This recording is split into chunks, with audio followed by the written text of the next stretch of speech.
Urdu info my videos کی معزز ناظرین السلام علیکم۔ معزز ناظرین، قازقستان میں نیند کی پر اسرار بیماری 2013 کو عجیب و غریب نیند کی بیماری کی وبا پھیلی، جس نے شمالی قازقستان کے 2 دیہات کے باشندوں کو بری طرح متاثر کیا۔ اس بیماری میں متاثرہ شخص چلتے پھرتے، باتیں کرتے یا کام کاج میں مشغول ہوتے اچانک گہری نیند میں سو جاتے، جبکہ ڈاکٹروں اور سائنسدانوں کے لیے یہ مرض حیران کن ہے۔ اس بیماری نے مارچ 2013 کو کلاچی نامی دیہاتوں میں سینکڑوں افراد کا نشانہ بنایا۔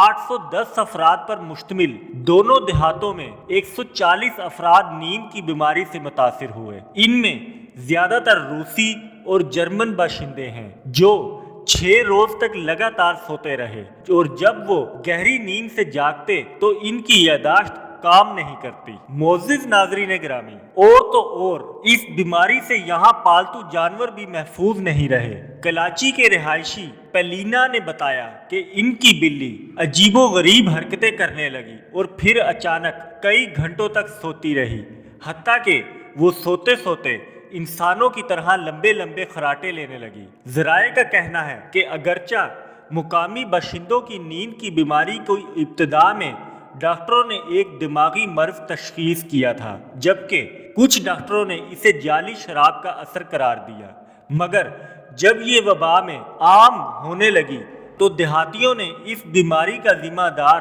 آس پاس کی یورینیم کی بارودی سرنگوں کو قرار دیا، جو سوویتی یونین کے زوال کے بعد یہاں بند کر دی گئی تھیں۔ اگرچہ قازقستان کے صحت عامہ کی طرف سے کرائی جانے والی تحقیقات میں یہاں بعض گھروں میں ریڈیم کی بلند سطح ملی، تاہم حکومت نے وبائی مرض کے لیے اس وضاحت کو ناکافی قرار دیا۔ معزز ناظرین گرامی، تاہم قازقستان کی حکومت کا کہنا تھا کہ یہ معاملہ حل کر لیا گیا ہے اور اس کی وجہ بلا شبہ یورینیم کی بارودی سرنگوں میں چھپی تھی۔